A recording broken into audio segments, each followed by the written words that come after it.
जंतर मंतरवरील उपोषणादरम्यान सोनम वांगचुक यांना दिल्ली पोलिसांनी बळजबरीने हटवले. त्यावर सामाजिक कार्यकर्त्या अंजली दमन या चांगल्याच संतापल्या. तसेच त्यांनी ठाकरे बंधूंनाही सुनावले. आपण पाहूयात त्या नेमकं काय म्हणाल्या. आंदोलन, उपोषण आणि त्याचं लोकशाहीत असलेलं महत्व आताच्या लोकांना कळतच नाही. कारण आता सज्जनांचं राजकारण उरलेलंच नाहीये. त्यांना लोकशाहीची भाषा कळत नाही, त्यांना लोकशाहीचं महत्व कळत नाही.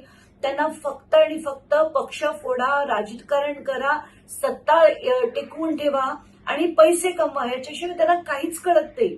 आता सोनम वांगचुक सारखा माणूस जो भारतीय सैन्यासाठी काम करायचा, त्यांना घरं बांधून द्यायचा, त्यांच्यासाठी पाण्याचं प्रोव्हिजन करायचा, ऑक्सिजनसाठी काम करायचा, तिथे एज्युकेशनसाठी काम करायचा, पर्यावरणासाठी काम करायचा, अशा माणसाला जो खरं मेकॅनिकल इंजिनियर आहे, इतर देशात जाऊन खोऱ्याने पैसे कमवले असतील, तो माणूस नीटच्या परीक्षेत वर्षानुवर्ष होणाऱ्या पेपर लीकच्या विरोधात उपोषण करत होता.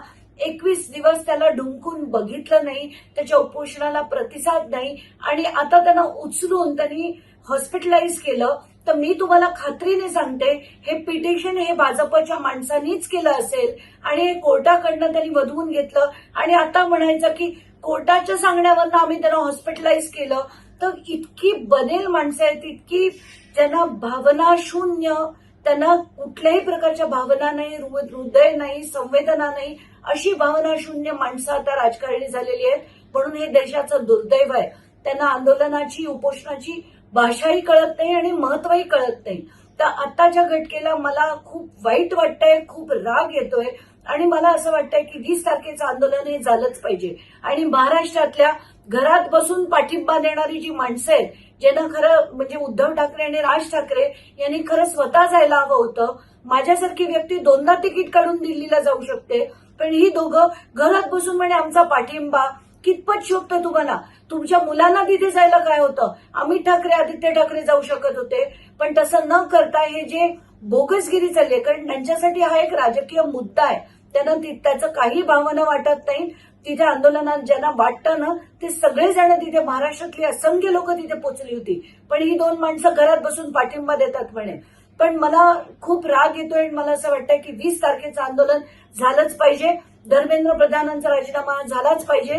पण आता प्रॉब्लेम असा आहे की एकीकडे अभिजित डिपकेला सुद्धा आज खूप मोठ्या प्रमाणात मारलं गेलं आणि 21 दिवस या सरकारला वेळ नव्हता सोनम वांगचुकांकडे जाऊन बघण्याचा सुद्धा. त्यांना आज उचलून हॉस्पिटलमध्ये टाकण्यात आलंय. ते फक्त आणि फक्त 20 तारखेचा पार्लिमेंटवर मोर्चा येऊ नये म्हणून. त्यांना कुठल्याही भावना नव्हत्या, कोर्टाचं काही त्यांना पडलेली नाहीये आणि हे जे केलंय, कारण कालपर्यंतची माझ्याकडे त्यांचे मेडिकल रेकॉर्ड्स आहेत, कालपर्यंत जी स्थिती होती ती गेल्या 8 दिवस आहे.